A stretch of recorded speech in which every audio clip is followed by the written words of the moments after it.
The Chiefs have some huge decisions to make. And tonight, me and your boy here is taking over Brett Veach's job. We're going to make those decisions for him, and you're going to help.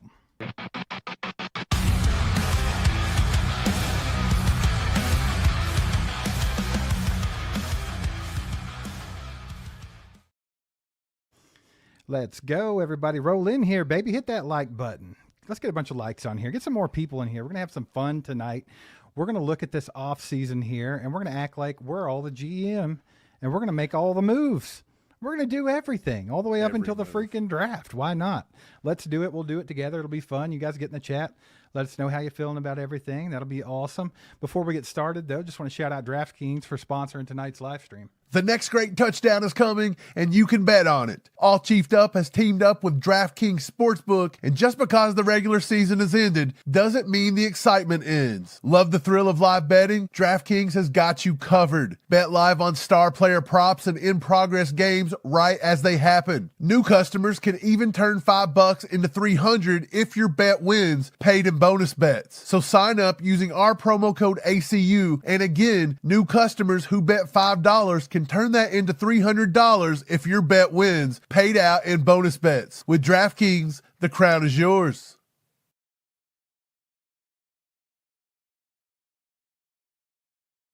That's right, y'all. Download DraftKings. Use that promo code ACU. Yeah, Mike. So here's what we're going to do tonight. We're going to look at this offseason, and we're going to play Brett Veach. Yeah, I'm excited. Are you excited? There's nothing better than to sit around and act as though you're Brett Veach. Isn't that what a Chiefs fan does during the offseason? Yeah. Like, you just want to put yourself in the shoes of probably like a size 9.5. I don't know what he is, but he's not a very tall man. We'll give him a 10. We'll give him a 10. He's pretty big ego. I love Brett Veach, pretty big ego. So it's going to be tough shoes to fill, I'll tell you that. Yeah, for sure. Well, let's go ahead and do this thing, man. No sense in waiting around. You guys, like I said, hit that like button. Get this out to more people. Let's get some people in here. Share it out with your friends, whatever you want to do. But yeah, man, let's talk about it a little bit. It's going to be an interesting offseason. It's going to be very critical offseason for a lot of the guys, in the office in the Kansas City Chiefs organization, because obviously after this last season being a massive failure, everyone's demanding some type of change. And it looks like Andy Reid has already started doing that, and he's doing his version of it. Like, it might not be as extreme that people wanted, but you definitely see some type of change coming.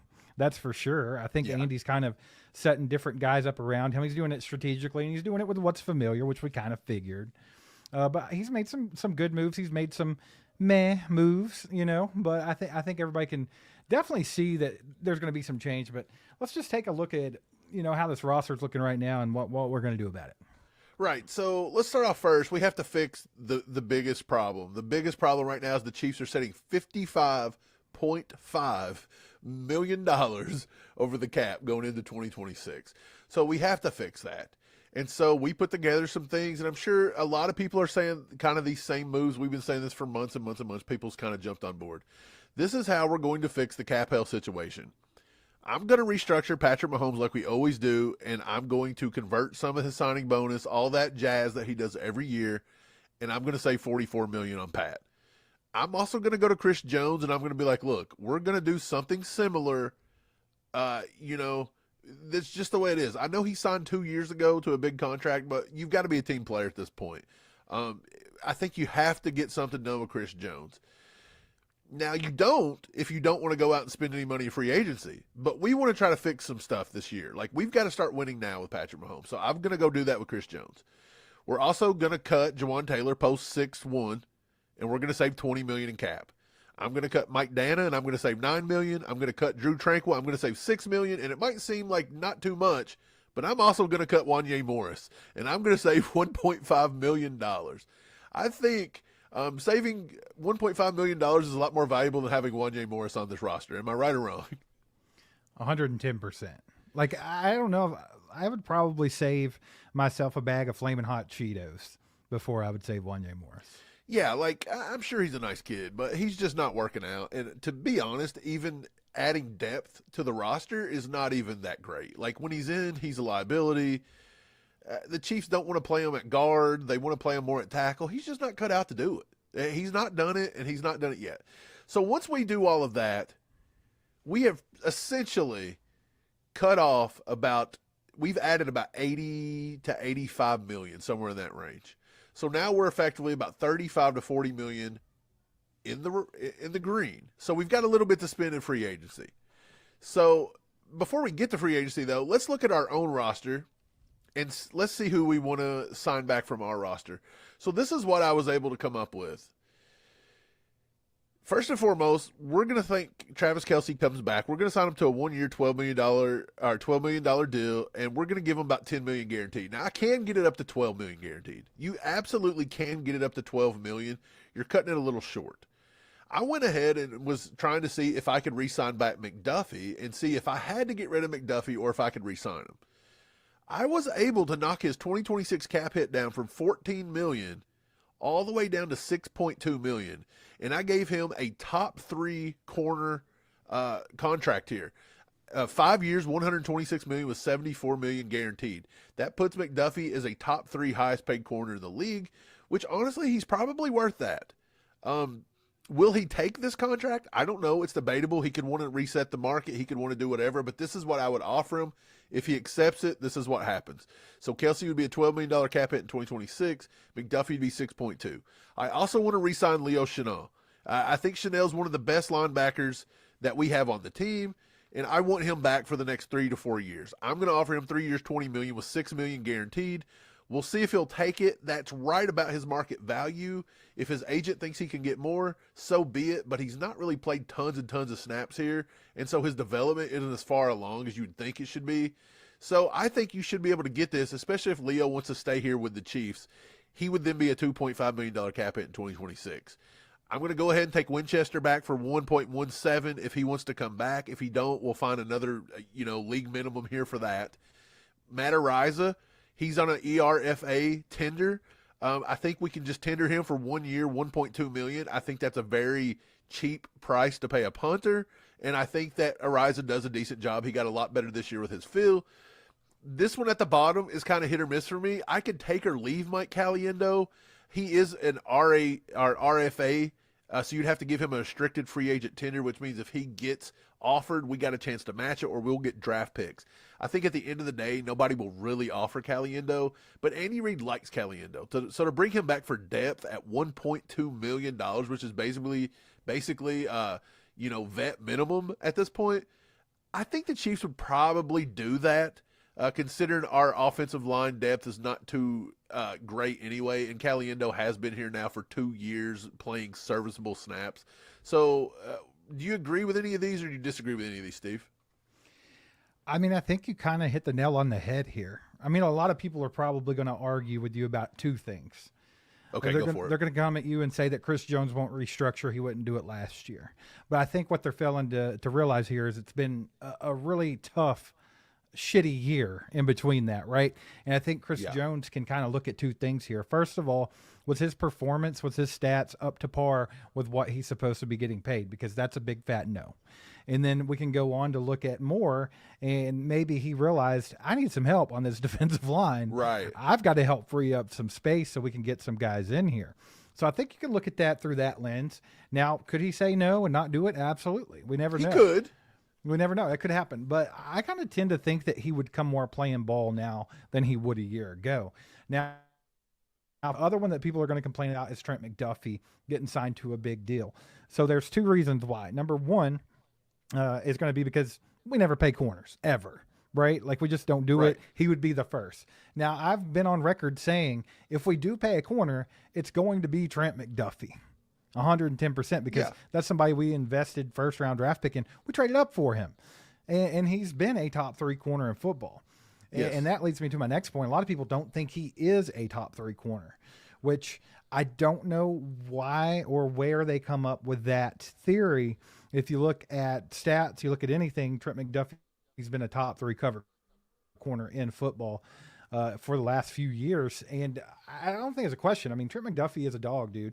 There's a couple of games where he struggled this season, and there are also times where he struggles against size, like a really big receiver. But for the most part, I feel like Trent McDuffie has always been on it, dude, like 100%. Like he's in everybody's Right. hip pocket. He's making plays. He makes the team better overall. And here's the thing about it. Could you imagine how good Trent McDuffie could have been in the last few years with a respectable pass rush? Imagine that. Yeah, absolutely. I think two things I'll note about both of these. One, Chris Jones doesn't have to restructure. He absolutely doesn't have to restructure. I just included that in here. If he doesn't, you lose $22 million. You may not be able to sign one of the guys that we go for in free agency. You might not do some things. It is what it is. Number two, you want to look at McDuffie. I wanted to see what it would look like if Trent McDuffie were to be able to be re-signed. That was the point in all of this. I wanted to see if McDuffie could be re-signed and could it work out. And so, I hate to break it to you, but this was what we said if we were doing GM. So I don't care what Brett Veach does with corners. I don't care what the Chiefs would do or what they won't. That's not the point of this exercise. The point of this exercise was us being the GM and me making the moves. And so I wanted to see what it looked like keeping McDuffie. Do I think we should keep McDuffie? Still on the fence with it. Still think we could possibly trade McDuffie. I guess Steve's just completely gone again. This is becoming like an every episode thing now. Steve just abandoned me and leaving. So in 27 minutes, he'll be back. You'd think that Steve could get his internet figured out, you know? You'd think. You'd think a guy that works and sells internet for a living could have internet. I don't know. I don't know. But okay, so yeah, so let me bring this back up. The re-signings, absolutely, Trent McDuffie may not take that contract and Brett Veach may not offer that contract. I just wanted to see what it would look like if I could make the contract work. And so I was able to make the contract work.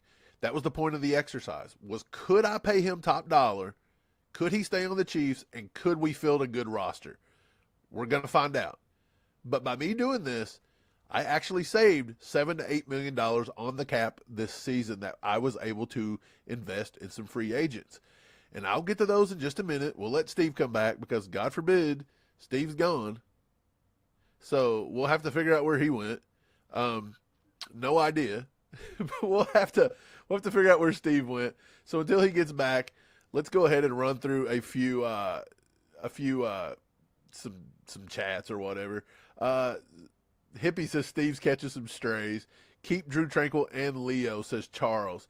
I don't like the Tranquil thing, and I'll tell you why. I thought Tranquil, he played a little bit better this season than he did last season, but I would rather just get Jeffrey Bossa in. I would rather start getting younger in that room. He also frees us up, I want to say, anywhere between $6 and $9 million to get rid of Tranquil this year, so I just don't. I don't like that. It is what it is. The Chiefs don't have to get rid of them. That's just what I would do. I think that's probably what I would do. Nick says Mike's the GM now. Brenda says Mike's the GM now. Yeah, Steve's gone. I had to boot him out, you know. I just had to move him, you know, get him out. Get him out. This dude's doing this all the time. Okay, let's take some other questions. Sean says, where's the money for McDuffie coming from? Almost $50 million over the cap. Sean, we covered that. You know, if you come in late, okay, if you come in late and you take the mic and you ask questions like this, you gotta be like, look, maybe I should go back and rewatch. I'm telling you how we did it, and we told you. You're restructuring Mahomes like you always do. I'm going to get Chris Jones to restructure to help get McDuffie. We're cutting Jawan Taylor. We're cutting Mike Dana. We're saving $8 million cutting Drew Tranquil, or we're going to save $6 million. We're going to save $1.5 million, and we are going to save $103 million. So if you take minus 55.5 and you put, okay, 103 million. Okay. There's a bug trying to get me now. Steve's come back as bug form, apparently. So we're at minus 55.5 million. Okay. We're essentially, we're going to go 103. So we're 47 million over or under the cap now going into 2026. So that was what these moves were able to do. And also, again, saving McDuffie, restructuring McDuffie lowers the cap total in 2026. You don't need money this year. You need money in the long run. But this year, it would actually lower the 2026 to get McDuffie. So that's how that works. Because you restructure, his cap hit would now come down to $6.2 million, not $14 million. That's how that works. So again, this is how we're going to get it. The big one here is Travis Kelce. At the 1 year, $12 million, his cap hit would be $12 million, $10 million guaranteed. That should have said $10 million guaranteed on the cap hit at $10 million. I'm not 100% for sure. The program I was using kind of maybe fizzled out on that one. Who knows? But anyways, he would be between a 10 and 12 million cap hit. Leo, getting him for 3 years, $20 million would only be a $2.5 million cap hit. And then, of course, James Winchester, he would be basically league minimum. Ariza, Caliendo, they would all pretty much be right at their whole cap hits. So that's how we would be there. As soon as Steve gets back, we'll get into some free agents. Don't want him to miss that because, God forbid, Steve's probably going to, he'll come back, he'll be angry, he'll act like I did something to him, as if I controlled his internet. Flapjack with a 5. Let's answer this till Steve gets back. He says, why can't Mahomes take $30 million a year? The dude has been the ugly side of losing now. The dude has seen the ugly side of losing. Yeah, so Mahomes could take less. I mean, he could. You'd have to redo his entire contract. He's already so team-friendly. You got to think about what Mahomes has been able to accomplish. And he's done it basically on a small contract compared to somebody his size. Let me see exactly where Mahomes' contract ranks right now. Where does Mahomes' contract rank in the NFL with others in his thing? So he's going to rank right now a 10-year, $450 million contract. It's first in total value. But due to his restructures, his $45 million average annual value only ranks 12th to 15th among quarterbacks as early as 2025. So, it says despite his lower average annual value, that is between 12th and 15th, he does remain the highest paid player in terms of 4-year cash flow. So again, it's the way they've set it up. Depending on his restructure, he'll get between 45 and 52 to 53 million, and that ranks between 12th and 15th among quarterbacks. Cash flow for the last 2023 through 2026 is at 210.6 million. So that is the highest 4-year span in NFL history. Dak Prescott is actually average annual value making 60 million, and Mahomes is making right at about 45. So he could and very well deserves to be making a lot more than Dak Prescott, yet he does not ask for it. So I think trying to ask Mahomes to take less money is kind of a disaster. I don't think they'll do that. That's going to be a one-way ticket for Mahomes to be like, I'm going somewhere else. And I don't think we want that. Slamming Sammy, member for 3 months, says, I was adamant about drafting defensive line round 1 and DB in round 2. But the Rice speculation is making Lemon look real tempting to me as a draft prospect now. Absolutely. The Chiefs are at number 9. We may get to some draft stuff tonight because I cut it off at the draft.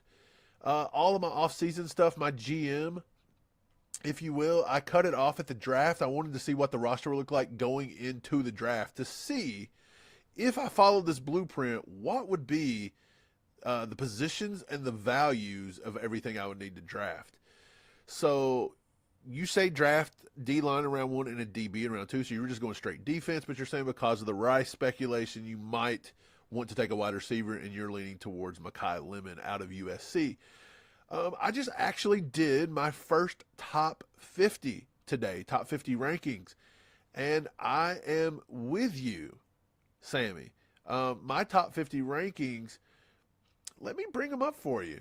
I'll just give you guys a sneak peek into my top 50 rankings, and we'll look at those till Steve gets back. God knows how long that's going to take. Dude's been gone now for 45 minutes, it seems. You'd think he'd restart the computer and the internet before we got online, but he always fails to do so. That guy is amazing to work with. Huh? Okay, so let's see if I can get you guys in this 2026 draft board, and we'll go over some of this for just a second. Now I've completely disappeared on my end. Steve's infected me. Okay, so I'm not going to bring it up for you because it's actually just going to be it's going to be too hard to read because it's in a spreadsheet. But right now, I do have Mekhi Lemon as my number 2 ranked wide receiver. I have got Carnell Tate barely nudged ahead of him. And the only reason is because Carnell Tate, good Lord, it's like splitting hairs with these dudes. Carnell Tate, Mekhi Lemon, Jordan Tyson. I do have Tyson. I've moved him down to number 3. Mainly not because he's able to separate. He's able to do good with, zone. I think he's one of the best route runners in this class. He knows how to stack and everything. The dude is a very good football player, but his injury history, I just can't get over that. Carnell Tate above Mekhi Lemon because Mekhi Lemon's a little undersized, and he's got to really fit an offense, in my opinion. He's got to fit into the offense really well. Now, with the Chiefs, Mekhi Lemon fits. He really does. So the Chiefs draft board could definitely put Mekhi Lemon above Carnell Tate. So, Tate, Lemon, Jordan Tyson, those are kind of just 3 interchangeable fellas right there, to be honest. But yes, Mekhi Lemon and Carnell Tate are 1 and 2 on my board. They're basically interchangeable, and they're both a top 10 selection. So either one of those two, and honestly, I'm with you, Sammy. I think the Chiefs would probably lean towards Lemon, honestly. I think he really would. So appreciate you, brother. Adam with a 5 says, we cannot keep restructuring these contracts and kicking the can down the road. If so, then eventually only person on the team will be Mahomes. Yes and no. The salary cap does raise itself every single year, and it provides a little relief on that. Brett Veach and them are also not really got themselves in any kind of hell when they're adding on those dead years. They're nowhere near what Howie Roseman's doing. So, I think they figure it out. I really do. Mahomes' contract is designed to do these restructures every year. So maybe Chris Jones's isn't. And again, I didn't have to do the Chris Jones restructure. I just wanted to see what it looked like with the Chris Jones restructure and the Trent McDuffie extension. I wanted to see what that would look like. If I were actually GM, I would take a very good look, honestly, at what it would look like what kind of trade value I could get out of McDuffie. That would be a very top priority, maybe a little bit more so than restructuring him. But for the exercise today, I wanted to keep McDuffie on the team just in case we would see what would happen if Brett Veach decides to keep a corner for the first time. If you trade McDuffie, yes, you're getting some draft picks. I don't know if you can get a number 1. I do think you probably should be able to get a number 1 if you can get them to the team, maybe somebody that's in the playoffs. So somebody picking like maybe 23 and beyond, 24 and beyond, 25 and beyond, somewhere in that range. You might be able to do it. You might be able to get a round 2 pick and then maybe a round 2 pick next year. Maybe something like that with maybe a round 4 or 5 thrown in this year as well. I don't know. I think somebody out there would want Trent McDuffie. But yeah, I wanted to see what it looked like if he decided to keep McDuffie. And then the whole entire Chris Jones thing. Look, if you can't restructure Chris Jones, it's $22 million. You take it off. You're not sitting at $40 million, $45 million under the cap now. You're sitting at like 25 to 27 million under the cap. You're sitting somewhere in that range. And it might mean you have to knock off one of the free agents that I was looking into. So, you ask yourself, I think the free agent that I would probably cut, you'll see in a minute as soon as Steve gets back. It says he's here finally. So you'll see, maybe we'll decide which one of those free agents we would chop if Chris wouldn't restructure. That'd be the way to do it. But I appreciate the 5. And then Flapjack with a 2 says Steve dipped out like Sean McDermott. Yeah, he looks like Sean McDermott too. Steve, you're back. Is this going to be in every live thing now you're going to do to me? You're just going to leave me by myself? Yeah, I was working on your public speaking. I don't want to work on it, A. And B, you got to stop. You got to stop leaving me. Because I always think I'm frozen. And I'm like, should I just keep talking? Am I blabbering like an idiot? Like, am I frozen? Like, no, who's it was frozen? weird. My entire internet went out. Both of them. I have 2 separate internets, and they were both out. Yeah, everybody says because you're on T-Mobile and it sucks. That's what everybody in the chat said. He says get that bad T-Mobile. But look, I've got Spectrum, and they're horrible. Spectrum's horrible. I've never had no good things with Spectrum. So, Steve, look, we answered some questions in the chat. I didn't go any further because I wanted you to be part of this. Okay. So I'm going to bring the chat back up and let you answer the questions I did really quickly and see what you would say. Flapjack said, why can't Mahomes take $30 million a year? The dude has seen the ugly side of losing now. What do you think about Mahomes taking less? I think Mahomes will do what he always does and just take about the least amount that he can, honestly. I mean, you have to consider how much other quarterbacks are getting paid. You can't rip them off. We already don't want to get them in that Aaron Rodgers thing where it's like, hey, we're not freaking helping you whatsoever, right, but we're also going to take all of your money every year. Right. We looked it up. He's at about 45 million AAV a year, average annual value. That's 15th in the league. Dak Prescott's making $60 million per year average annual value. So I think if you ask Mahomes to take way less than that, because he should be making way more than Dak Prescott. So, I mean, you're asking for Mahomes to just ask to get out of Kansas City pretty quickly. Sammy come in and the draft. Sammy's all over the draft, per usual. But Rice speculations making Mekhi Lemon. So do you think that with the Rice thing, do you think that's enough of a problem that the Chiefs would consider a wide receiver at number 9 like Mekhi Lemon, Carnell Tate, Jordan Tyson, which Sammy says they're leaning towards Lemon? Yeah, I don't have a clue. I don't have a clue on that because we don't know anything about what actually is happening with Rashee Rice. Right. There's yet to be any charges filed for him. Yeah, I mean, if that's not really a thing and that was just some girl throwing a hissy fit, then, I mean, what does that mean? Like, I don't think they'll do anything about it. I think they'll keep him around. Exactly. Adam says we can't keep restructuring these contracts and kicking the can down the road. The only person will be Mahomes. So Adam says that he don't like restructuring Mahomes, don't like restructuring Chris Jones. Yeah, they're always going to restructure Mahomes. That was the way his contract was, put together. Right. They knew that was coming yearly. Now, the Chris Jones thing, like, yeah, I mean, a lot of people thought they overpaid him, but, I mean, at the same time, it's like, I don't think at the time it was, like, super big overpay, really. It was just, I don't know. Anyway, yeah, well, I think he wasn't going to restructure last year because he just signed the contract a year ago. Right, yeah. Like, you don't sign a brand new contract, then the and very next season. if you remember, they were trying to undercut it, like lowball him anyway. That's why he sit out. Right. So now that it's been 2 years, he may be like, okay, I'll play ball. Chief KT with a 2 says, if I'm Mahomes, why would I keep taking pay cuts?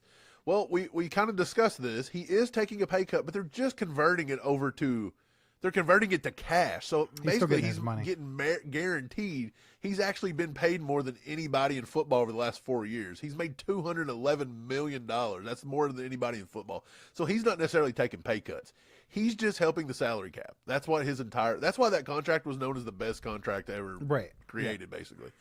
Flapjack with another 2. He says, Steve, on that Cricket Wireless. Cricket Wireless. I don't know. I have two separate internets. That's the funny part, and neither of them were working. All right, go ahead. That's crazy. I wonder what happened to somebody like. I don't know. Everything in the house. Everything in the house went out. I don't know what happened. Huh, that's wild. Maybe y'all lost power. I don't know. Slam and Sammy with a 2 says Lemon first. So Mekhi Lemon, Abney Tiedemann out of Oregon, and the Big Citrus in the 3rd round, defensive tackle. Look, I like all that. We're going to get into all these. We may even get into a little bit of draft tonight if we can get through our first part. But yeah, I love all those players. Absolutely love all those players. If that's what the Chiefs did, I'd be Mike, real quick before we go forward, I want to shout out Lego real quick. Telling me to check my cash app. Lego's been tearing it up, ladies and gentlemen. He's been nuking that bad boy. Yeah, Lego's been sending through Cash App. Appreciate you, brother. Yes, thanks for the support, man. I just want to make sure you knew that we received it and that we appreciate you, my man. Thank you. Yeah, absolutely. Lego's been doing awesome. Lego, your work's been helping people. I don't even know if you heard the story. Last time you sent money, we paid for a lady's groceries at Aldi. Okay, so your donation's getting used. And so, okay, let's get back, man, because we probably took a 10-minute break from this whole thing, getting you back in here and answering these questions. So now that we've got it all the way down and we've re-signed all these players on the Chiefs, which, again, you didn't get to really answer, is there anybody on here you wouldn't bring back? Like, would you bring back Kelsey if he wants to? Like, if he wants to come back, you're going to bring him back, right?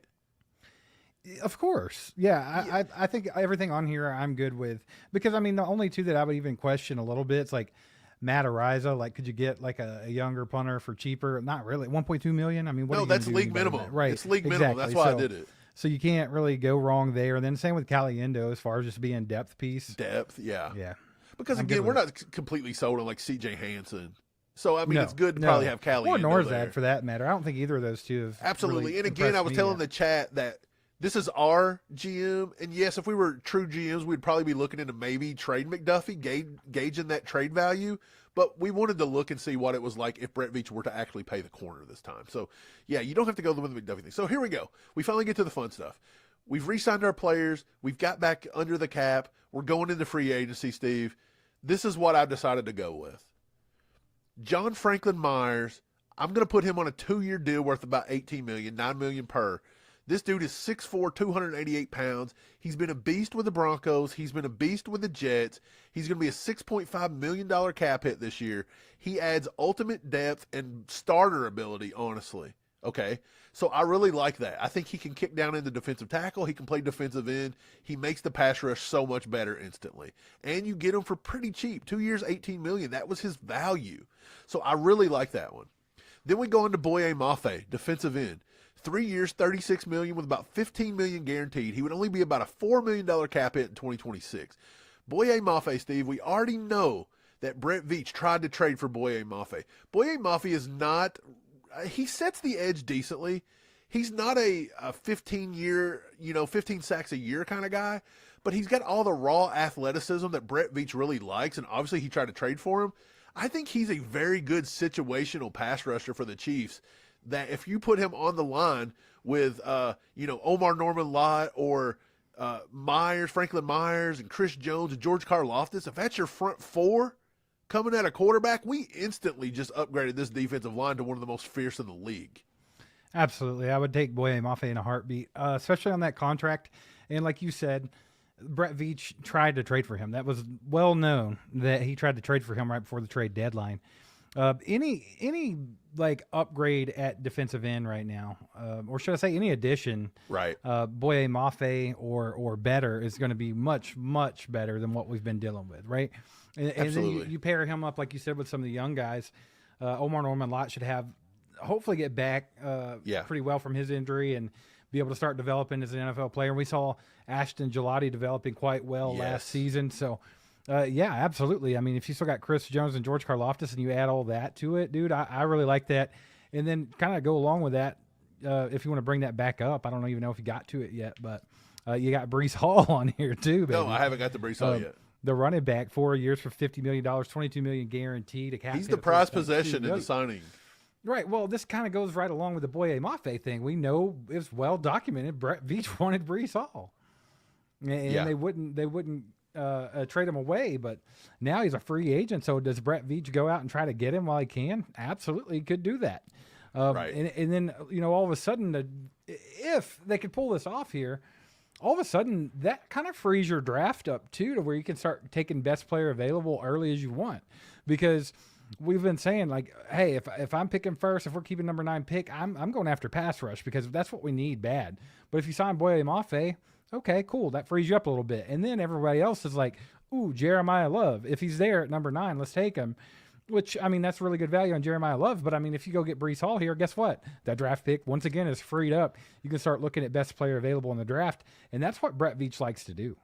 Yeah, absolutely. I think it definitely, this strategy, if we were GMs, this strategy frees up for us to take best player available. We're not pigeonholed to have to take Jeremiah Love. I'm telling you right now, the way this draft is lining up for me, I've just finished about 30 running backs. I'm literally almost running back tapped out. And I'm telling you right now, there's Jeremiah Love, and then there's a big gap to the second guy. Massive gap. Yep. If you don't get Jeremiah Love, you may not get another running back selected to the 3rd round. And that includes the Jadarian Prices of the world. I like Jadarian Price, but watching Jadarian Price, dude, for the first 5 or 6 games this year, he looked a lot like Isaiah Pacheco. He's running up the back of everybody. And then magically, about 6 games in, his vision got a lot better. So maybe he just didn't get enough reps because Jeremiah Love was taking them all. But yeah, there was a lot about Jadarian Price that I didn't love. So for sure, that's a gamble. Yeah. I just want to bring this up real quick. Sean Felt over on Facebook. Appreciate you, my man. Thanks for the comment. Says we had a top 10 defense. That's not the problem. I'm kind of there with you. I don't think the defense was the problem last year. I don't think anyone would say the defense was the problem. If you look back at last season and even the season before that, the offense has been the glaring issue, right? We know this. But at the same time, the defense has had one really big problem. Well, actually, two really big problems, and I think they coincide with each other. They can't stop anybody on third down. They can't get off the football field. They just can't do it. And why? Right. Because they can't get after the passer. They can't get any kind of pressure on a quarterback, and they get picked apart, even by mediocre quarterbacks, because they just have too much time to hang back there in the pocket and scope things out. So I think I guess what we're trying to do here, and what I think Brett Veach and the coaching staff will be trying to do this year, is they've got to correct that problem. They've got to get more pressure on quarterbacks. You cannot let NFL quarterbacks, like I said, it can be the 30th one in the league, like you can't let them sit back there in the pocket completely pressure free and think that they're not going to pick you apart somewhat. It's going to happen. So I think they got to put some pressure on the quarterback. And then all of a sudden that defense goes from top 10 defense to top 3 defense or whatever. And, the offense, who has been struggling, gets more opportunities when the other team's not, having 8, 9, 10-minute drives and then scoring 7. And I think that's what they got to do. And then, of course, the corners, just getting, pressure on the quarterback there, all of a sudden your corners get much better too. So I think you still have to focus defense. It's very defense heavy now. We talked about that the other day. Basically everyone, in the AFC this year, the reason why the Patriots and the Broncos are there is because they both have elite defenses, and that's kind of the way this thing's going. You even saw the Texans romping people because their defense is just insane. So I think they still have to invest in defense heavily, even though we know offense has been the majority of the problem. Steve, you hit the nail on the head. Everything you said. This league's starting to get more defensive oriented. The Chiefs do have a good defense. Absolutely. But if Trent McDuffie walks off this defense, and Leo Chanel walks off this defense, and Charles Omenihu walks off this defense, and Mike Dana's off this defense, and Drew Tranquill goes off this defense, you've got to retool it. You've got to retool it. And the only way to get us cap compliant is you're probably going to have to let go of Dana and Drew Tranquill. So there's two pieces you really can't help. What about Omenihu? Is Omenihu under contract? Nobody wants Omenihu. He's not under contract. Oh, well, he's got to go. He got to go then. No, he's gone. He doesn't give you anything anyway. This dude has not been the same since his injury. He just doesn't give you anything. Yeah. Shout out JV real quick. He says, "What's up, guys? I was 50-50 about you guys at first, but the more I watch, the more I get horned up. Just don't take it that way. Let's go, my man. Appreciate you. Glad we could get you horned up, brother." No, but for real, man, appreciate you. Thanks for the kind words. Yeah. Hey guys, if you haven't subscribed to the channel yet, do that. You don't want to miss it. We got all kinds of off-season content. It's going to be fun, and we're going to do a lot of this kind of stuff, getting ready to dive heavily into the draft and all that. But yeah, do us a favor, hit the like button, and also subscribe to the channel if you haven't. We're trying to get to 60,000 before the next season kicks off. I think we're looking at like 7,000 subscribers till then, right? So we just hit 53. Yeah, hit the button if you haven't, and also share it with your friends. Help get some more subscribers over here. But the #1 independent Chiefs channel on YouTube. It's just me and Mike do all the work, 110%. No editors, no management. We're not in some kind of like multi-channel network. We don't have a bunch of buddies that know how to YouTube. We don't know how to play the system. It's just me and Mike doing everything ourselves from the top down. So if you guys want to be a part of that and just grow this thing organically, hit that subscribe button. All right, man. Let's keep moving. Who else do you have on that list? Gardner Minshew? The signings, yes. So Gardner Minshew, I brought him back on a 1-year, 1.1. That's basically what he signed this year. There was no good backup quarterbacks out there. Marcus Mariota I considered, but it says he could want up to $5 million. I'm not paying him $5 million when we got to get Minshew on the roster this year for 1.1. Like, I'm just not doing it. So I'll just go ahead and take Minshew coming back. We know he didn't tear the ACL. He's had a year to deal with it. I don't think we got to see enough Minshew to make a decision on exactly. Like, it's not even that, make a decision. Like, to me, I feel like Gardner Minshew, I know he's talented enough to be a backup quarterback in the NFL. Hell, he was talented enough to be a starter for a lot of his years, right? Right. So, and I also think he kind of fits in with everything. So I'm good with paying Gardner Minshew $1.1 million. That's a great deal. Right. And then the other, Breece Hall, I think you kind of glazed over that one a little bit. You kind of glossed over it. That's a big signing. 4 years, $50 million, $22 million guaranteed. That's only a $3.2 million cap hit in 2026. But Breece Hall's huge. Brees Hall gives us a running back, an instant playmaker that is going to improve not only the run game, but the pass game. It helps the draft to where you're not pigeonholed to just have to take Jeremiah Love at number 9. If you can even get him at number 9, he may go earlier. And so Brees Hall does a lot. He's a Kansas City native. He's from the area. The dude, he's one of the best gap scheme running backs in football. You're coming back to an Eric Bieniemy offense now where they should be running the ball more. Eric Bieniemy's now going to be in this dude's ear, making him even more of a lethal running back in this league. I think if this bug doesn't quit bothering me, bro. Anyway, if Eric Bieniemy comes back and we can get Brees Hall back in this offense, this offense instantly gets better. A lot of people are going to say, well, let's take Jeremiah Love because he's going to be cheaper than Brees Hall. But let's be honest here, guys. I'm going to say this right now. I do not think Jeremiah Love gets to pick number 9.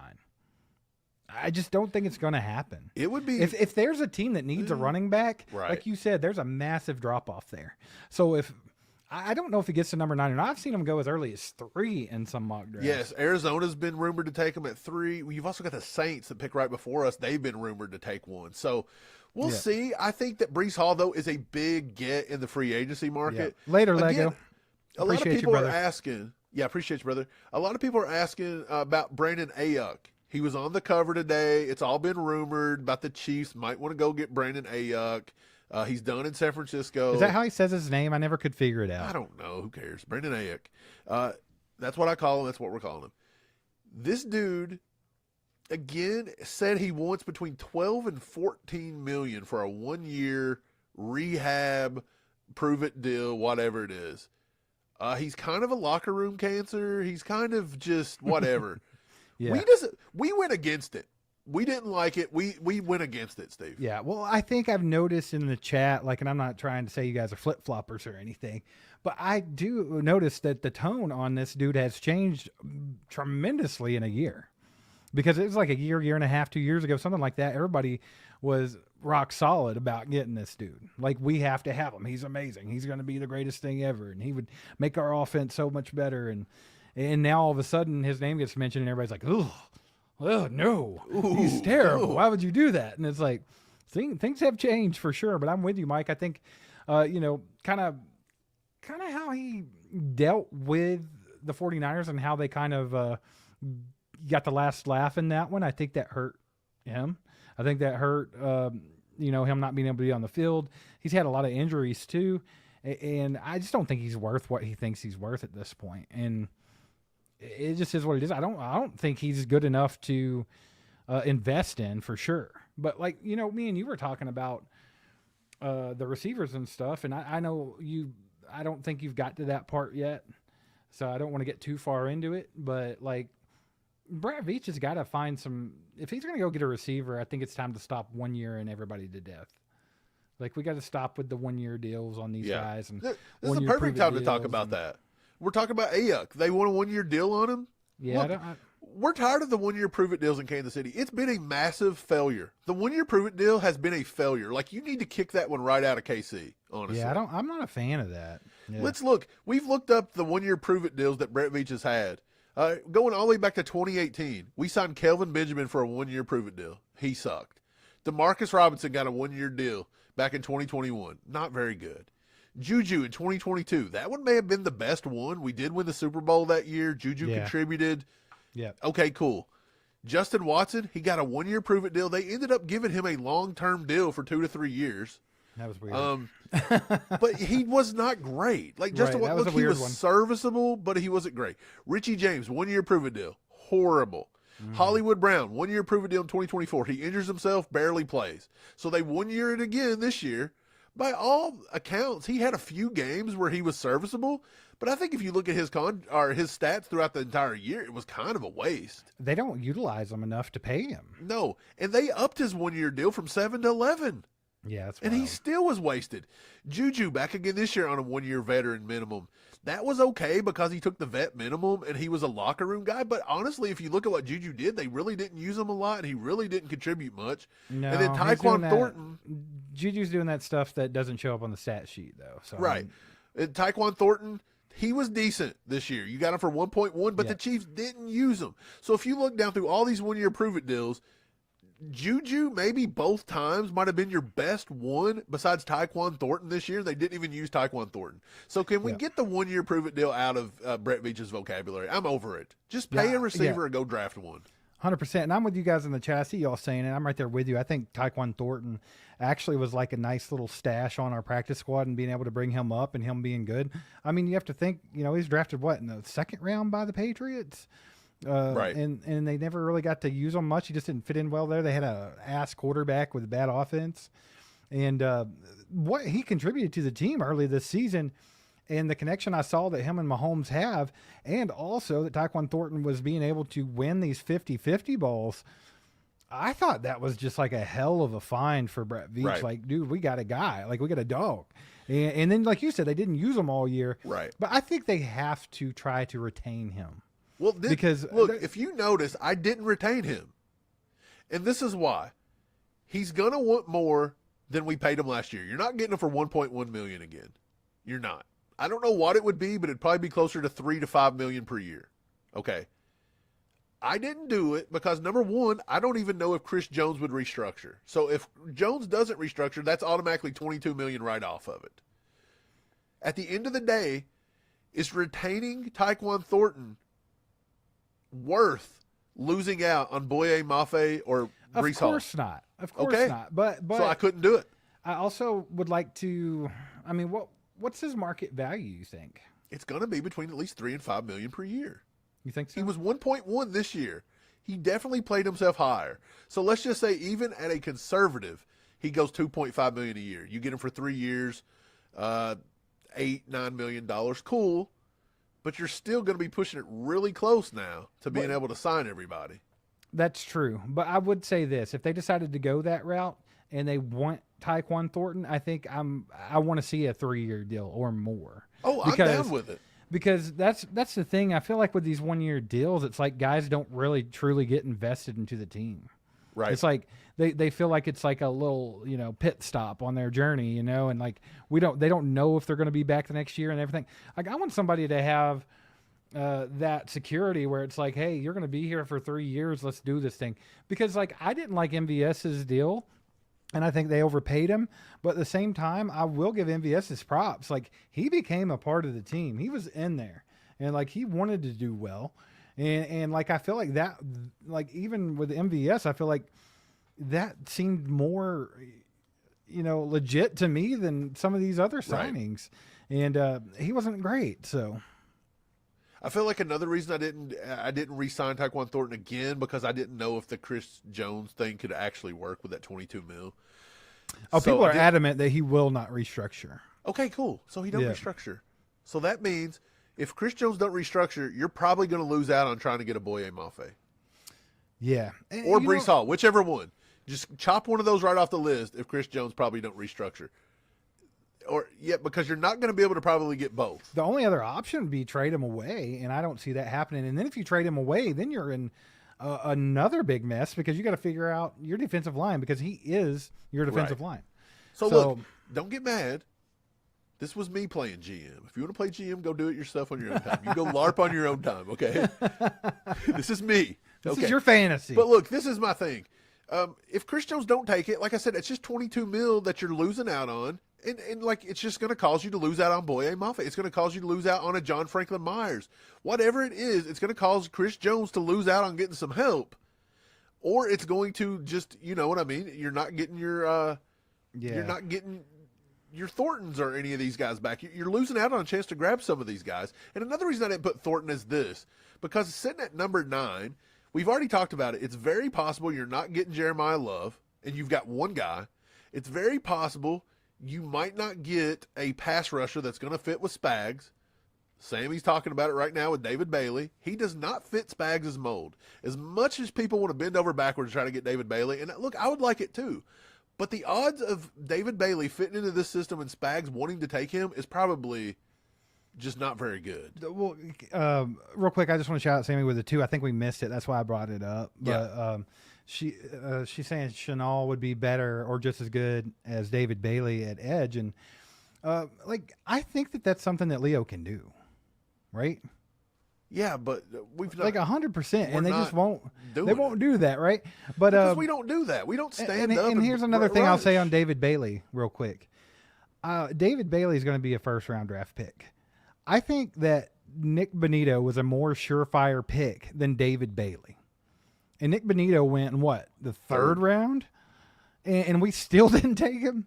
So right. I don't see that happening. Yeah, finding Bailey to fit into this team is really tough. And I'm saying that not from a personal, like I would love to see something like that. Yeah, I think it'd be great. Like we pounded the table for Bonito. Yes, Steve, here at this channel, one thing that we do is we try to look through the lens of the Chiefs. And people it goes over their heads and they hate us for it. They're like, what are you talking about? I'm telling you what I feel like the Chiefs would do. We take a lot of stuff from the point of what the Chiefs would do. And I'm telling you, David Bailey is not a Spags guy. He's just not. No, and I will say this. I think that a lot of people are on board with Keldrick Falk. Is that his name? But like, he is a Spags guy, but that to me is like, no. Well, here's what I'll say about Falk. I watched more Falk today, and I actually do like him. Do I want to put him as the number 9 pick in the draft? Hell no. He's going to end up being a defensive tackle, dude. He was better the games I watched today than the previous 2 games I watched. So I am a little higher on him today than when I started.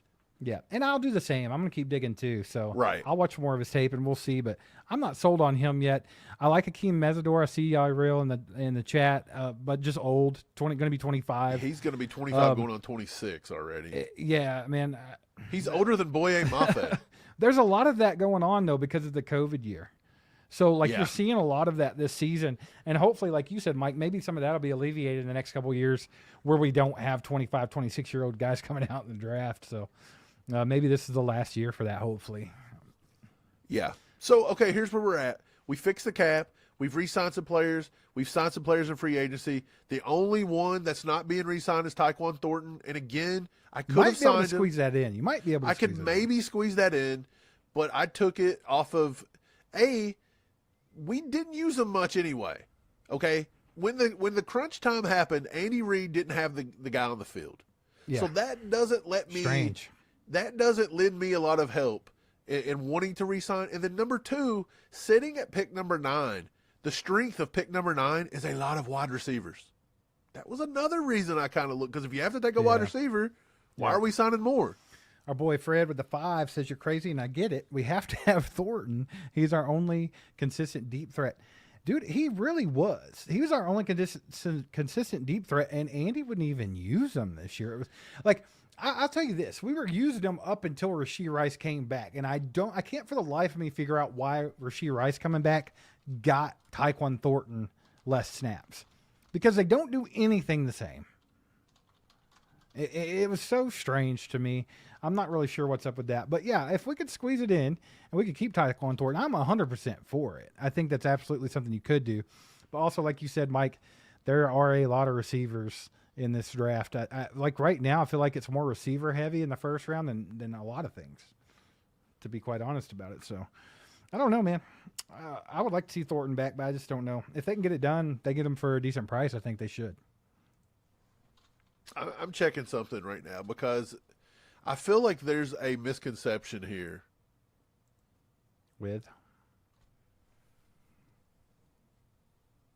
I feel like there's a misconception with some stuff, but it's how you look at the data, I guess. It's how you look at the data. What data are you looking at over there? It's hard to explain because I'm not getting a lot of time to dig into it. But people have that mentality that he was our only deep threat. But if you actually look on who had the most chunk big plays, it was not him. It was actually Hollywood Brown had just as many long plays, I believe. Yeah, Hollywood did have some. So he does seem like the only consistent deep threat. But when you really think about it, he had the most memorable deep threats. But Hollywood had 2 or 3. I would have to go look at it and make sure, but it feels like he's the only consistent deep threat. But I'm not 100% sure of that. It goes back to usage. I mean, if we kept using Tyquan Thornton as that deep threat, or if they would use Hollywood more as that deep threat, I mean, both of them could have been better.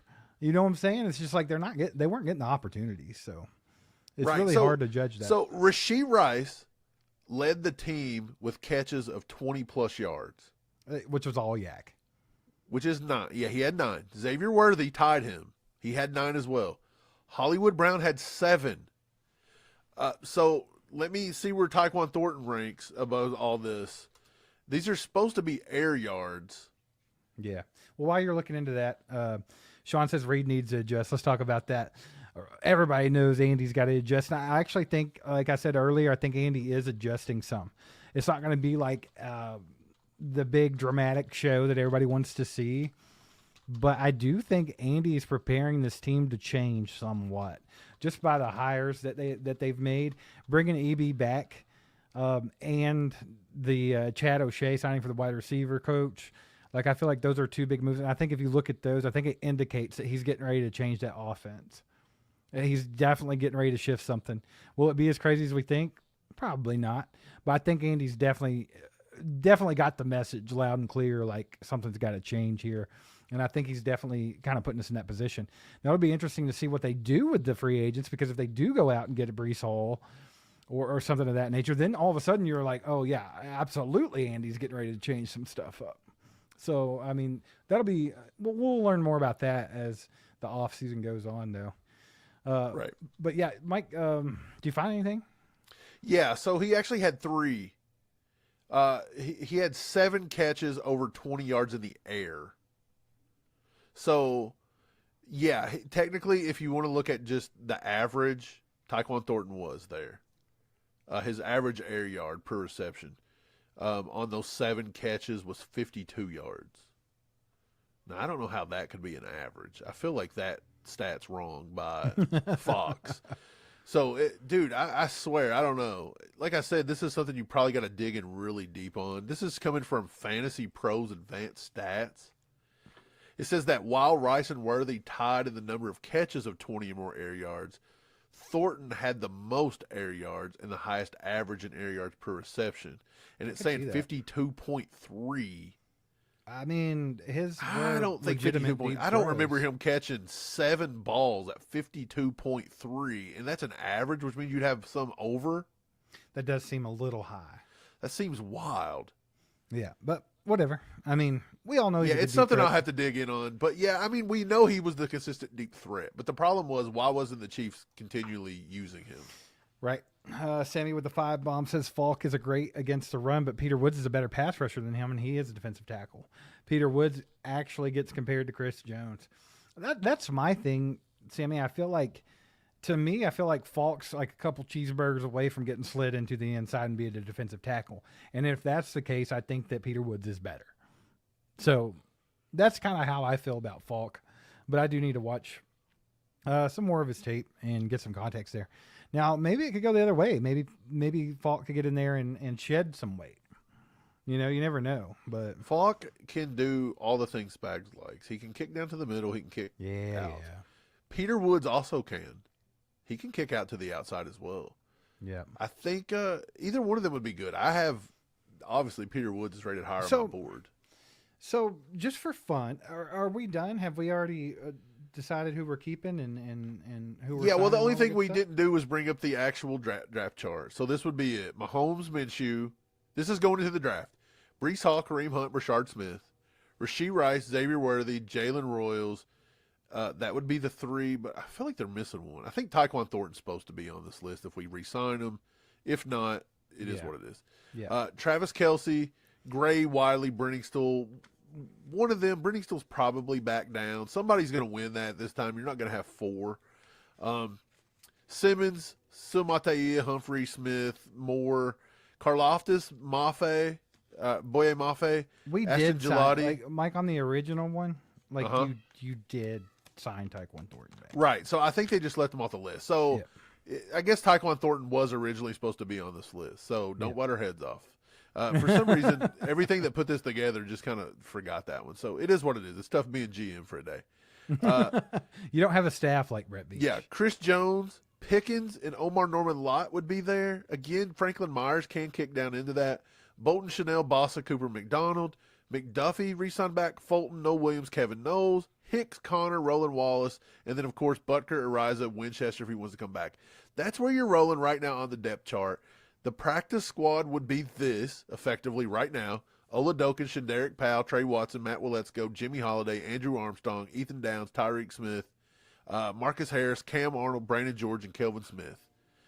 This is the last thing I'll say. The final cap summary will be a total savings. So we restructured almost $103.4 million with our restructures and cuts. We spent with signings and re-signings about $40 million, $39.4. So our remaining surplus at the end of every bit of this is 8.5.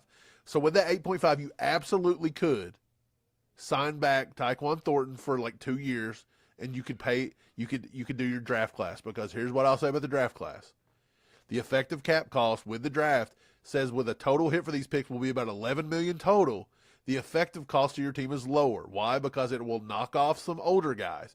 So it says because these rookies replace players on the roster who are likely earning the veteran minimum or rookie minimum, the true additional space is 5.6 to 6 million. So we had how much left over? 8.5. You need about 6 million. So you got about 2.5 that you could play around. So you could maybe one year Tyquan Thornton.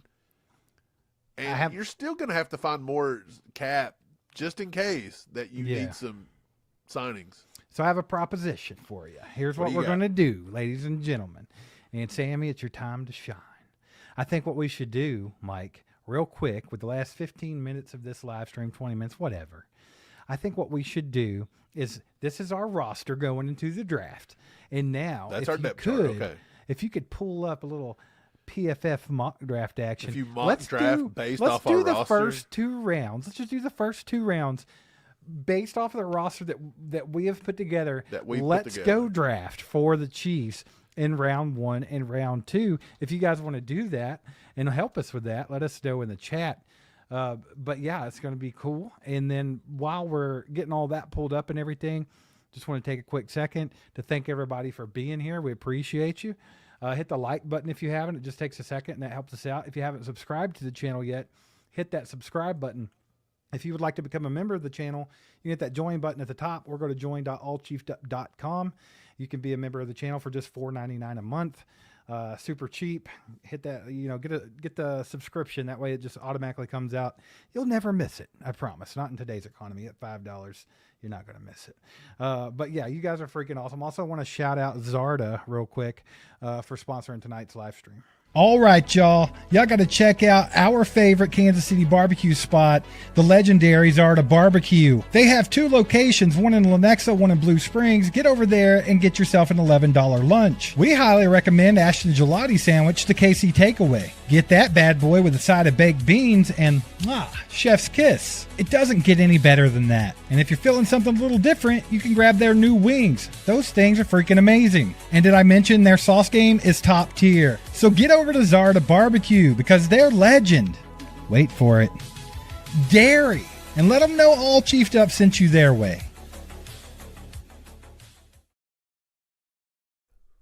Oh, Let's go get some food. That made me hungry. I haven't ate since like 1 p.m. My stomach's been growling so loud, I thought maybe people could hear it on the live stream. Is that what you're doing? Yeah, dude. Struggling with it. Let's do this draft, baby. Okay, so we're mock drafting. Once we get to the pick, we'll bring up the depth chart. We'll look at it. We'll decide what we think our weaknesses is and what we got to do. I did a 3-round mock. I'm sorry, I clicked the wrong button. So I guess we get an extra round. We get an extra fun round. Why not? Okay, so let's go ahead and just start the draft up. We won't take trades on this one, even though we'll decide it. Here we go. Mendoza, Caleb Downs, blah, blah, blah. So look, this is exactly what is your worst case scenario as a Chiefs fan. Caleb Downs is off the board. Reuben Bain is off the board. Jeremiah Love is off the board. And yes, even Bailey, Carnell Tate, and Jordan Tyson's off the board. Okay. So, let's look at our roster really quick. If I can get it to come up. This would be the depth chart going into the draft. So right here, now imagine you should have Tyquan Thornton on this list too. We already discovered that Tyquan Thornton was supposed to be here. He was just left off.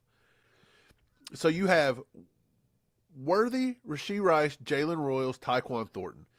Is that enough that you would take a wide receiver at number 9? Potentially. I'm with you. I mean, offensive line looks okay. It really depends on what they're planning on doing with Rashee Rice. If they're not planning on re-signing him, then they absolutely could. Right. And so here you've got defense. You've got Jones, Omar Norman-Lott, Franklin Myers, and Myers also helps with the outside with Boye Mafe, Karlaftis. And there's somebody left off this list, by the way. They didn't put Felix Anudike-Uzomah back on the list. He will be available next year. So now you've got to think Anudike-Uzomah and Tyquan Thornton's supposed to be on this list. So do you think defensive end or defensive tackle is enough? Because, again, Peter Woods was the highest one there. Are you fine rolling with Chris Jones, Omar Norman-Lott, and Franklin Meyer, and maybe Zach Pickens? Or do you think defensive tackle needs to be addressed because Chris Jones is getting older? I mean, sure, you could look at it that way. I don't know. Go back and see what's available in the draft there. I know what our roster looks like. After looking at that, so you would have Peter Woods, Sonny Styles, Mekhi Lemon. That would probably be your two. Mekhi Lemon. That's Peter the two Woods that stick your out big right debate. off the bat, right? Yeah. Right. Then you would have Spags. He's probably going to like Keldrick Falk. He's probably going to like that. Since we signed back McDuffie, I don't think you need to look at McCoy or Delaney this early. Obviously, Cassius Howe at rank 15 is a little bit too high. You do have Caleb Banks. I think 16 is a little too high on Caleb Banks right now. Now, look, this next week coming up, he's going to be out there at the Senior Bowl. If Caleb Banks balls out, I'll be happy to move him up my board, but right now he's nowhere near rank number 16. So, looking at this, I mean, if nobody's going to take Francis Magoa, I love that as being a solid right tackle for the future. So I really would consider putting him on the list. So I would think Francis, and then of course if you wanted this year, it's Peter Woods, Mekhi Lemon. I think that would be your two. Yeah, I think I'm with you. I think those three there. Love Sonny Styles, by the way. That'd be awesome if we need a linebacker, but. I guess if you didn't re-sign back your Leo Chenal, you have. Yeah, that's a possibility, right? But right now, I'm with you. I think it's either going to be Peter Woods, Mekhi Lemon, or the tackle from Miami. What do you guys think? Let us know in the chat. Out of those three, Peter Woods, Mekhi Lemon, or what's the dude's name? I can't ever pronounce his name. The guy from Miami, the right. We'll just call him Francis. Tackle. How about that? Francis Magoa. Magoa? Okay. Francis I guess that's how you pronounce it. Okay. I'm a big proponent of what Perry's saying here. Trade back. I actually do like the trade back scenario too. Yeah. See, okay, so look, if you couldn't trade back here, Steve, who would be your guy right here? That's tough. That's very tough. If I were stuck in this position, I'll tell you this. I think I take Peter Woods. Well, Peter Woods gives you insurance on Chris Jones getting older, right? And I'm okay with that. I think that's a great play. Now, Mekhi Lemon. Now, it gets polarizing here because do we need a receiver that high? When you look at who we have with Rashee Rice, Xavier Worthy, we just invested a first-round draft pick at Xavier Worthy. I don't think it's very necessary. However, I think Mekhi Lemon could come in and be one of the better route runners on the team, and he's so shifty and so fast. Like he does Rashee Rice very well. Yeah, so once again, what are they planning on doing with Rashee Rice in the future? So that's I'm still going to go. I'm going to lean defense over him now for me. And then now the other spot's intriguing too. Like, do we go ahead and get that tackle? Because, dude, that would be great. Those are a premium, right? Yeah, like, those are a premium. And could you imagine having bookends of him and Josh Simmons for Mahomes the rest of his career? 4 or 5 years? Yeah, dude, I'm okay with that. It's pretty wild. I think what I would do in this situation, if I could not trade back, I think I'd go ahead and take Peter Woods right now. The way this draft has fell. Because if you go look at the top 8 picks there real quick. First of all, I've seen a lot of drafts where Caleb Downs is falling to the Chiefs. If that's the case, I think you take him off pure value. Then especially with us not signing back Brian Cooks. Exactly. So I mean that's perfect. If Brian Cook's not back on the team, Caleb Downs is a no-brainer if he's sitting. Yeah, if he fell to us, he would have to be a no-brainer. Yeah, I think like he's one of the most surefire can't miss picks. He's the number one player on my draft board right now. Is Caleb Downs. Yeah. So, but then, like, of course, Reuben Bain Jr., everybody wants Reuben Bain. I just don't see a world where he falls to number 9. Um, Jeremiah Love, if he's there and you didn't sign Brees Hall, then sure, you consider it, but nothing to think about here. David Bailey, of course, don't really fit with our stuff. Carnell Tate's a fun receiver as well, but I actually think that Mekhi Lemon, to me, they're neck and neck. Like I told everybody I just finished my top 50 today, and Carnell Tate barely edged out Mekhi Lemon. They're neck and neck. It could go either way. And yeah, honestly, it's a coin flip to whatever receiver. Like, honestly, in a Chiefs system, Mekhi Lemon's more valuable than a Carnell Tate. But could you imagine Carnell Tate coming into the Chiefs and giving you that, like, sturdy X that we had, during, with MVS? Like, MVS wasn't that great of a receiver, but look how much better our offense was with him stretching the field. Sure. So, I mean, in another world, if the draft fell differently, I think obviously Caleb Downs would be your pick. But the way this one's fell, I will give you kind of like the devil's advocate side here. Like, I don't want to take Peter Woods because he's not instantly going to come in here and just be a game changer. He's not going to wreck a game as a rookie.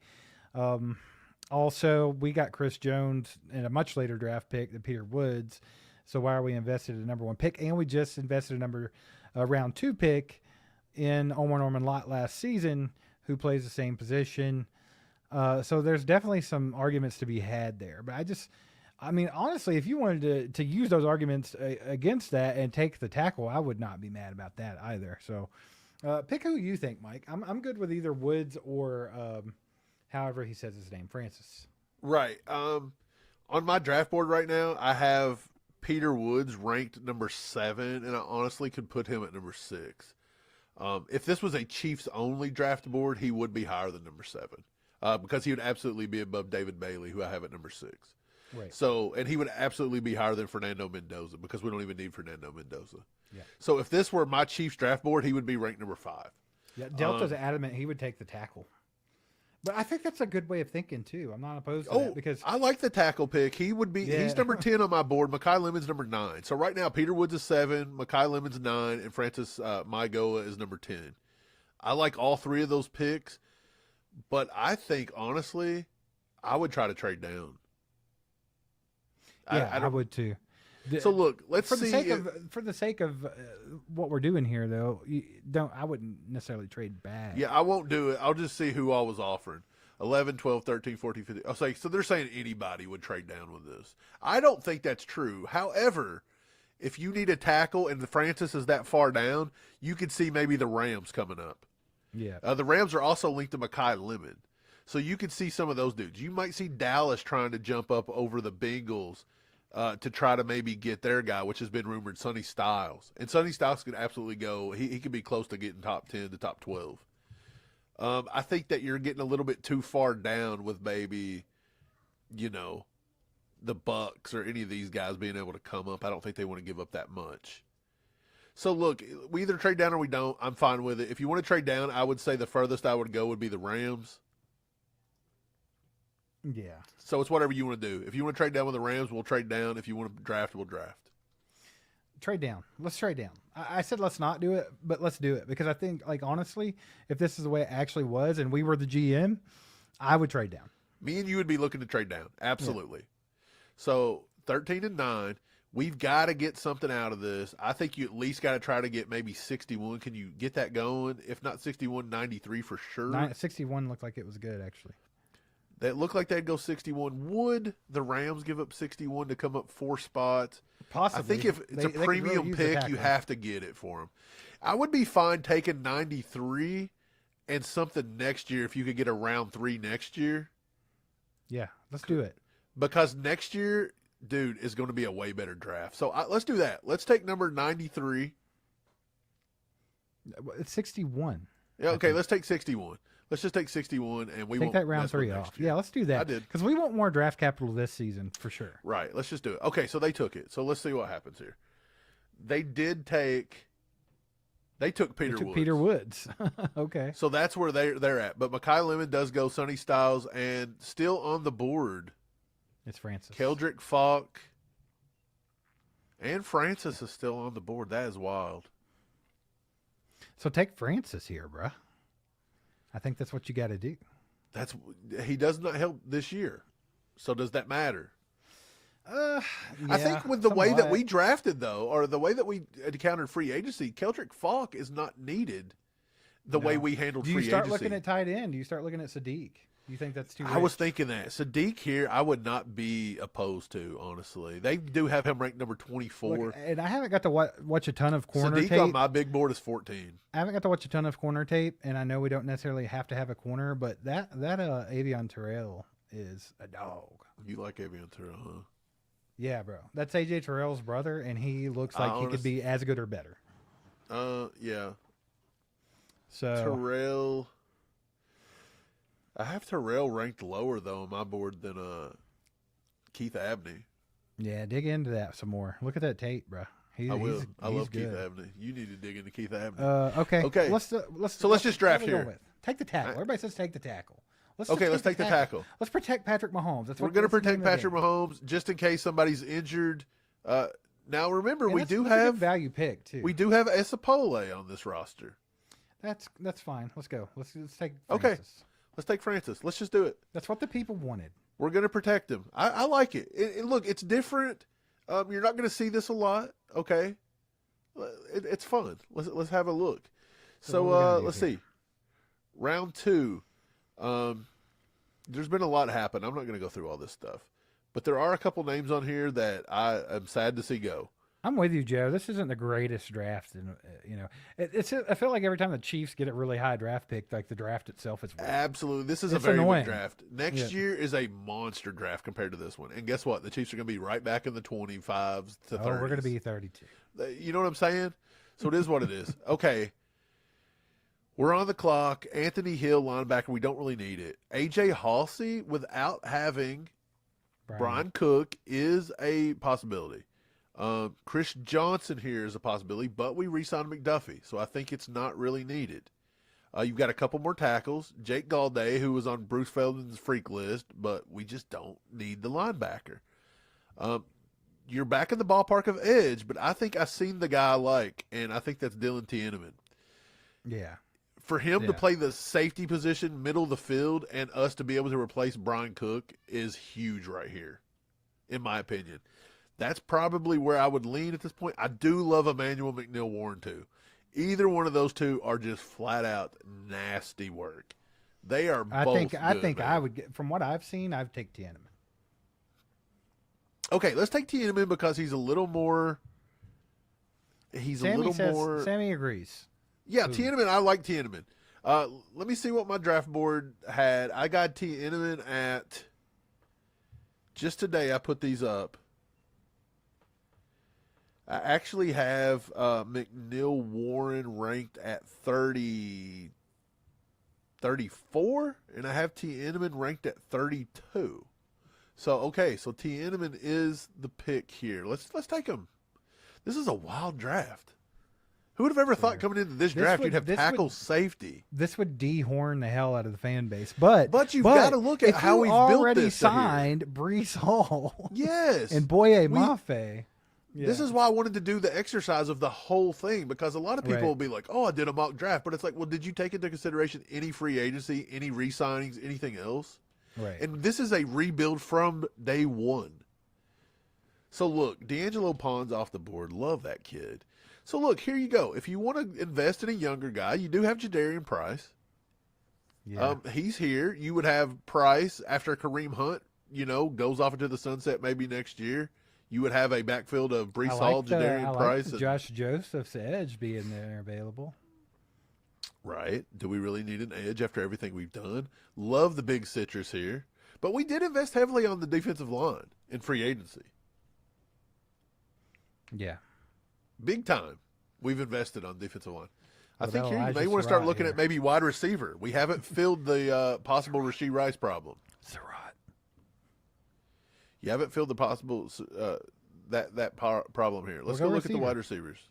I think Surratt's going to be your pick. Surratt does not do what Rashee Rice does. I know. So I don't Jacoby know why we would Lane? want that. Jacoby Lane does not do what Rashee Rice does.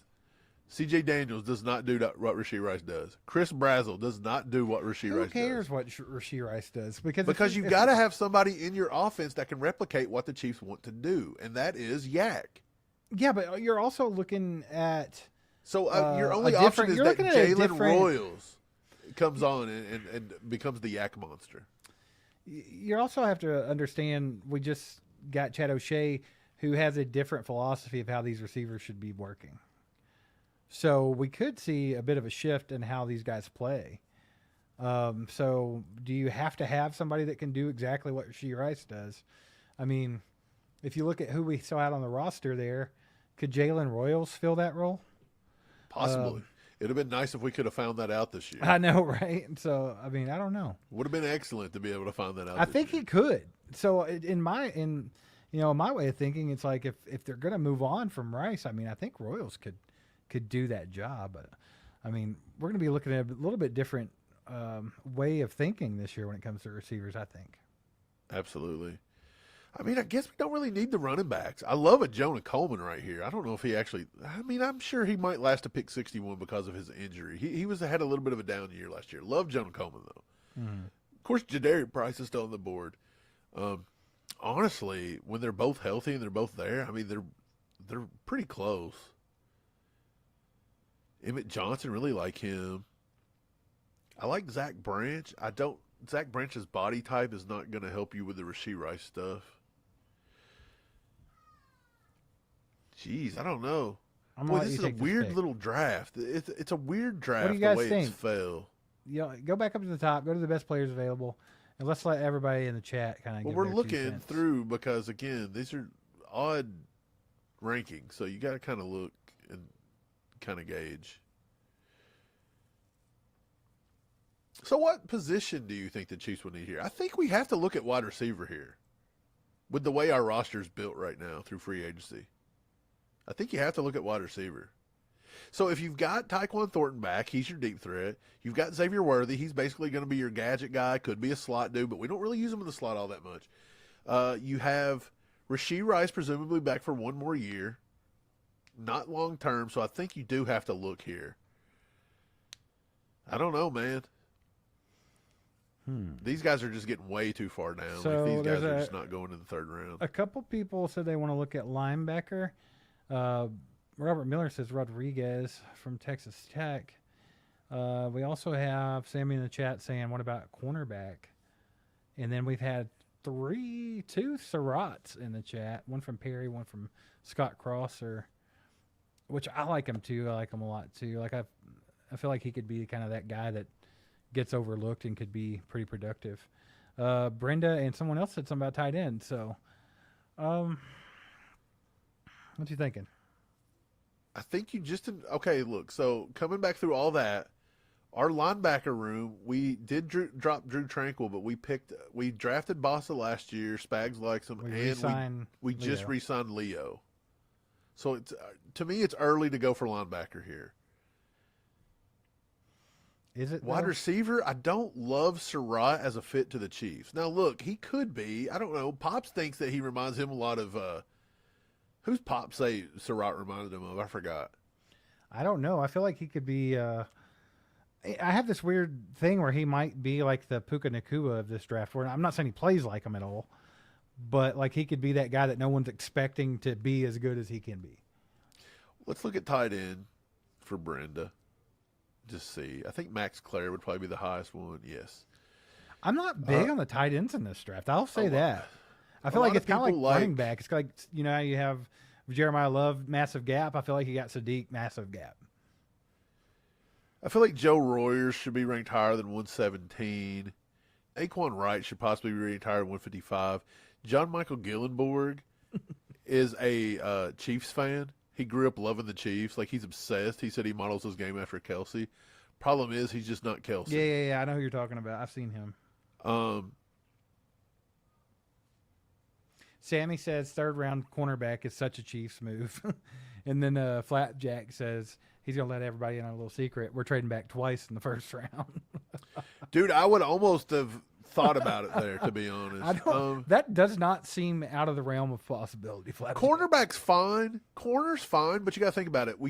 In our scenario, we just extended McDuffie. You just drafted Noel Williams. Christian Fulton's here. You know what I'm trying to say? So, I mean, this is a big investment to put in on a third-round corner that's logically maybe not starting. I mean, Dylan Everett's okay. Xavier Scott's okay. Thaddeus Dixon's got decent ball skills. Igbenogsen's okay. Takaro Davis, a lot of people like him, but something about him just doesn't strike me as being like dominant. I don't see anybody I love. Yeah, I mean, there's a lot of these guys that will be good when it starts coming out. I mean, it's one of those things where it's like it's so early in the process. Yeah. Okay, I don't know. Let's just make the pick, man. Make the pick. Let's go. I mean, if y'all really want to go Surratt, I'll go Surratt. I don't think he does what Rashee Rice does, and I just don't think a Chiefs would take him. That's me looking through a Chiefs lens. I'm not convinced of that either. I mean, if we didn't have Xavier Worthy, Skylar Bell would be your pick. If we didn't have Xavier Worthy, Zach Branch could be your pick. Like, the Chiefs love those style wide receivers. It's so hard for me to pick an X wide receiver for the Chiefs, especially in round 3. It really is. It's tough. Let's see here. I do like Jacob Rodriguez. I feel like it might be early. Hey, Jub says, Mike and Steve, don't forget when we draft Lemon, your boy was high on him. Dude, I could see that. I mean, I don't think that's absolutely a possibility at all. This draft could have been a lot different if we would have just took Lemon at number 9 and not traded out of it. This is the fun of the mock draft. Like, just by moving back, now we're looking at what we've got. And now that you look at it, maybe trading back is not the way that board fell. Maybe trading back wasn't the play. No, but I still think that Brett Veach might trade back. I could definitely see that happening. He might, but with that board set up like that, would you? Because you know. did give up Peter Woods and you did give up Mekhi Lemon. And yeah, true. All right, just make the pick. Somebody pick something. Let's do it. Everybody at one time, put in the chat who you want to pick right here, and whoever's name I see the most, that's who we're going with. Yeah, I like that one. Just go for it. Let's let the chat pick it. I'll give you all about 2 minutes flat to get that in there, too. I'm real hungry and fat. All right, we got a Trotter. We got a Surratt. Trojan says best player available. That means Darian Price. According to their board. Yep. Fred with a 2 says, why not trade for more next year? Draft picks. That could definitely happen, too. Like Mike said, that next year's draft's a little bit better. Is R. Mason Thomas available? I see Iron Price saying him. No, I would say he would. Robert Miller says Price. Dude, we were 2 picks away Sammy from grabbing Price. Omar Cooper Jr., who I think is way more fitting in our offense than Surratt. Omar Cooper Jr. is basically Rashee Rice Jr. The most that I've seen so far, the majority is picking either Price or Surratt. That's the majority that I've seen so far. Y'all keep throwing your 2 cents in, though. Let's see what y'all have to say. I've seen like 2 or 3 Surratts, 2 or 3 Prices, and a couple best available. At least with Price, is you got a chance that after 2 years, he could take over the starting role and you could get out of the Breece Hall contract.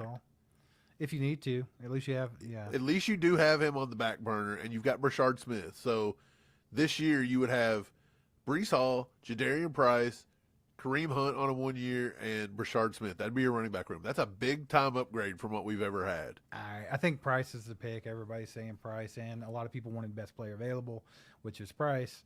So let's go for it. Appreciate the 2, Fred. All right, let's do it. So what do we end up with here? So after our... Oh, no, wait, there's still one more pick. Oh, I forgot. Yeah, we traded back. Yeah, we traded back, so we got that extra pick. Go see if any of the previous guys are still available. Did somebody take Surratt? Max Clare, Jonah Coleman, which we don't need because you took whatever. You got Skylar Bell, Emmett Johnson, we don't need it.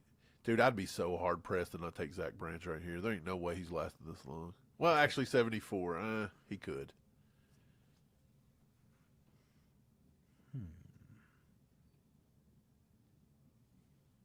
I think you might need to replace, you've got to replace the wide receiver here. I think we waited too long. You've got to replace the wide receiver here. He is. He's looking out for me here. He said you need to fast. Malachi Fields is an X, but I actually like Malachi Fields. If it was on me, I'm looking at wide receiver 100% because you haven't filled your Rashee Rice role. Skylar Bell is just too small. Skylar Bell is 6 foot 185. He's just too small. I love Zach Branch, but I feel like he's just too small. 5'10", 180. I mean, they're not any smaller than what we have, right? They're not, but like I said, you've got to have that. Could they put more weight on? That's your thing. Let's check cornerbacks. I think cornerback would be a good one here. If you have 2 picks in the third, then I think they could definitely take I love Eric McAllister. This might be too early for him. 6'3", 205. That's Rashee Rice. Actually, Rashee Rice is how tall? 6 foot? I'm getting no Or respect. 6'01". I'll check corner. I don't know why you're looking at corner this early, but okay. I mean, if you have 2 third-round picks, you could absolutely see them going corner. 100%. Don't they always reach on a corner? Absolutely, but are you forgetting what we've done? Yeah, I mean, it's not like our corner room is Okay, just like loaded with talent. I will. Okay, yeah, I'm there. Let's see They're what we saying got. Julian Nils your top corner. Xavier Scott. I really like Xavier Scott. How big is he? Is Davis still on the board? 5'11", 195. That's a pretty decent size. Who? Davis? Who Davis? Davis' son's here. Takario Takario Davis? Yeah. I don't know. The thing about Takario Davis is he's not good in man coverage. You can see right here he has a 53 grade. He's not the best in zone. He's not the best in He coverage. doesn't force a lot of incompletions. Yeah, he was good 2.5 years ago. He's just not like, and I mean he's a little too tall for what Spags does. I'm telling you, Spags doesn't tend to go for 6'3", 6'4s. But you know, I'm open to anything.